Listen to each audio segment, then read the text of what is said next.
Part number 3 का पहला question है 25 पुस्तकों का क्रय मूल्य 20 पुस्तकों के विक्रय मूल्य के बराबर है। लाभ प्रतिशत बताइए। देखिए जो 25 है ना, ये क्रय मूल्य नहीं है। कह रहा है 25 पुस्तकों का जो क्रय मूल्य होगा वो 20 पुस्तकों के विक्रय मूल्य के बराबर होगा। तो हम लिख लेते हैं 25 पुस्तकों का क्रय मूल्य मतलब सीपी बराबर है 20 पुस्तकों के विक्रय मूल्य के। तो अब यहाँ देखते हैं विक्रय मूल्य को इधर ले आते हैं तो सीपी बटे में हो जाएगा एसपी बराबर में 20 अपनी जगह, ये इधर से हटेगा बटे में जाएगा 25। अब कह रहा है कि जब हमने पुस्तकें 20 रुपए में जो पुस्तकें खरीदी उनको हमने बेचा है 25 रुपए में। तो इस तरह से अगर देखा जाए तो प्रॉफिट कितना 5 रुपए का। तो पूछ रहा है कि प्रॉफिट परसेंटेज क्या होगा। तो प्रॉफिट परसेंटेज बराबर होता है प्रॉफिट और बटे में सीपी यानी कॉस्ट प्राइस, कहने का मतलब क्रय मूल्य 20 और गुणे में 100। तो देखें 20 एक अन्नम 20, 20 पंचे 100, तो 50 हम 25 यानी प्रॉफिट परसेंटेज हो गया 25। नेक्स्ट क्वेश्चन कहता है कि यदि 15 मेजों का क्रय मूल्य 20 मेजों के विक्रय मूल्य के बराबर हो तो हानि प्रतिशत होगा। कह रहा है कि जो 15 मेजों का क्रय मूल्य यानी जितने मूल्य में 15 मेजें खरीदी जाती हैं उतना रुपए हम 20 मेजों को बेचकर प्राप्त करते हैं। तो यहां देखें 15 मेजों का क्रय मूल्य जो है वो बराबर है 20 मेजों के विक्रय मूल्य के। तो क्रय मूल्य इसके नीचे ले आते हैं विक्रय मूल्य बराबर में 20 और ये 15 इधर से आएगा इधर हो जाएगा। इस बार देखें उल्टा है, हम खरीद रहे हैं 20 में और बेच रहे हैं 15 में। इसका मतलब क्रय मूल्य ज्यादा और विक्रय मूल्य कम। तो इस बार लॉस हुआ और कितना लॉस हुआ 5 का। तो लॉस परसेंटेज निकालने के लिए लॉस बटे में क्रय मूल्य और किसी संख्या को परसेंटेज में बदलने के लिए 100 से गुणा। फिर देखें 20 एक अन्नम 20 और 20 पंचे 100। इस तरह से हमें लॉस जो हानि का परसेंटेज है वो 25%। 100 पेंसिल बेचने पर एक दुकानदार को 20 पेंसिलों के विक्रय मूल्य के बराबर लाभ होता है, उसका लाभ प्रतिशत है।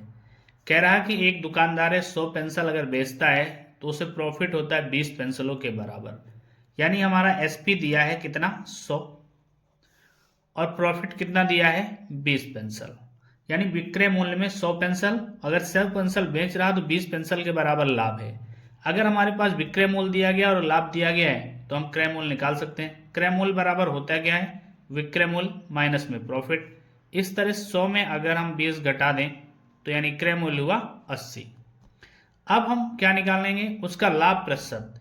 तो क्योंकि लाभ और हानि की गणना होती है क्रय मूल्य पर, तो लाभ प्रतिशत बराबर होता है लाभ और बटे में क्रय मूल्य और गुणे में 100। तो 20 एक अन्नम 20, 20 चौक 80 और अगर 4 से काटे 4 एक अन्नम 4, 4 दून 8, 4 पंचे 20। इस तरह हमारा जो प्रॉफिट है वो कितना है 25% का है। नेक्स्ट क्वेश्चन कहता है समान क्रय मूल्य वाली 14 घड़ियों को 450 रुपए प्रति घड़ी की दर से बेचने पर 4 घड़ियों के क्रय मूल्य के बराबर लाभ होता है। तो एक घड़ी का क्रय मूल्य क्या है। कह रहा है कि अगर एक ही रेट की 14 घड़ियों को 450 रुपए प्रति घड़ी के दर से बेचा जाए तो सबसे पहले देखें यहां पर विक्रय मूल्य हमारा निकलेगा क्योंकि एक घड़ी का विक्रय मूल्य है 450। तो इस तरह 14 घड़ियों का विक्रय मूल्य हो गया। और विक्रय मूल्य होता क्या है, विक्रय मूल्य बराबर होता है क्रय मूल्य और प्लस में प्रॉफिट। अगर प्रॉफिट है तो प्लस करेंगे, अगर क्रय मूल्य में हम प्रॉफिट जोड़ दें तो विक्रय मूल्य हो जाएगा। मैथमेटिक्स कहती है कि एक तरफ अगर विक्रय मूल्य दूसरी तरफ भी विक्रय मूल्य होगा तो यहाँ एक तरफ वैल्यू और दूसरी तरफ वस्तुएं हो जाएंगी।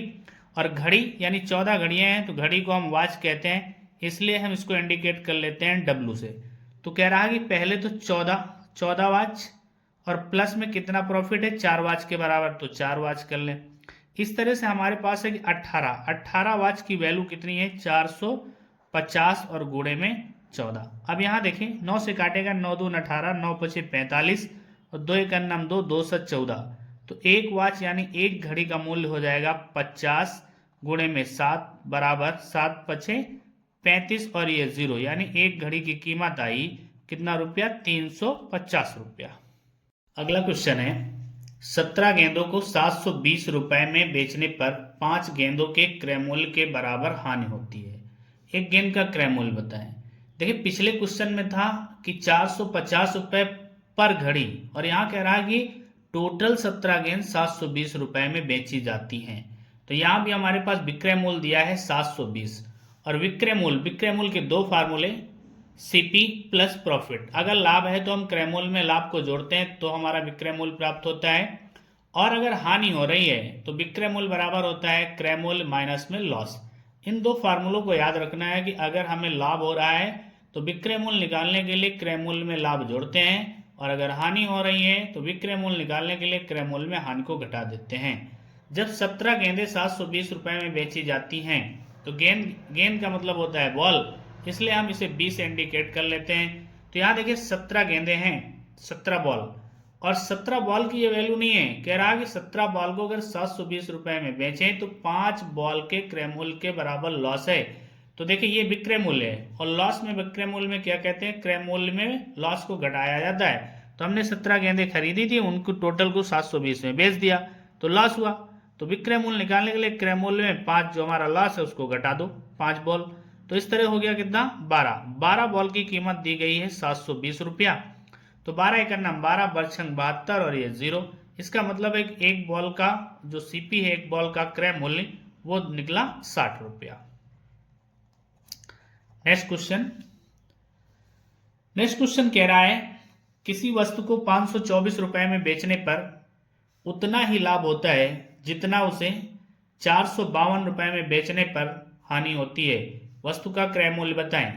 देखिए ऐसे क्वेश्चन याद रखना जिनमें उतना और जितना की बात की जाए, उतना ही लाभ जितना हानि, ऐसे क्वेश्चन आते हैं तो क्रय मूल्य यानी सीपी निकालने के लिए हम क्या करते हैं, दोनों अमाउंट को जोड़कर 2 से डिवाइड कर देते हैं, हमारा क्रय मूल्य आ जाता है। तो यहाँ सबसे पहले हम 524 नोट कर लेते हैं, प्लस 452 नोट कर लो और इसको 2 से डिवाइड कर दो। यहाँ देखें 4 2 6 हो गया, फिर 5 2 7 हो गया, 5 4 9 हो गया, डिवाइड 2 से अगर डिवाइड करें तो 2 चौको 8, फिर यहाँ कितना बचा, 1 और 7 17, 2 8 16, फिर 1 6 16, 2 8 16, ये कैंसिल हुआ। इसका मतलब है कि एक वस्तु का जो क्रय मूल्य है वो आया 488 रुपए। अगर इसको हम बेसिक से लगाना चाहें तो बेसिक से देखें, इधर प्रॉफिट की बात कर रहा है कि लाभ होता है, कहता है किसी वस्तु को 524 में बेचने पर लाभ होता है। तो लाभ बराबर होता क्या है, विक्रय मूल्य और माइनस में क्रय मूल्य। अगर विक्रय मूल्य से क्रय मूल्य घटा दिया जाए तो लाभ होता है, और यहाँ क्रय मूल्य पूछ रहा है तो हम मानते हैं कि 524 रुपए में जो वस्तु बेची गई उसमें लाभ हो रहा है। लाभ हो रहा है मतलब हम इस वस्तु का क्रय मूल्य घटा देते हैं, बराबर। अब कह रहा है उसी वस्तु को 452 में अगर बेचे तो उतनी ही हानि। तो हानि बराबर क्या होता है, सीपी और माइनस में एसपी। तो यहाँ देखें हमें सीपी निकालना है, तो सीपी और घटा दें, कितने बेचते हैं, 452 में। अब डिजिट को एक तरफ कर लें, ये इधर निगेटिव इधर आएगा पॉजिटिव, तो 524 प्लस में 452 बराबर सीपी, ये इधर निगेटिव उधर जाएगा पॉजिटिव। अब देखिए एक सीपी यहाँ और एक सीपी यहाँ, तो 2 सीपी हो जाएगा, बराबर में जोड़ लो, 4 2 6 और यहाँ 5 2 7 और 5 4 9। अब डिवाइड कर दें, 2 चौको 8, 2 8 16, 2 8 16। तो एक वस्तु का जो क्रय मूल्य निकला वो 488 रुपए निकला। तो चाहे हम बेसिक से लगा लें, अगर बेसिक से सॉल्व करते तो ऐसे सॉल्व कर लेंगे, और ऐसे क्वेश्चन आए तो ऐसे डायरेक्ट सॉल्व कर दें, 5 सेकंड में हो जाएगा। जब उतना और जितना की बात करता है तो दोनों विक्रय मूल्य को जोड़कर 2 से डिवाइड कर दीजिए, हमारा क्रय मूल्य निकल आएगा।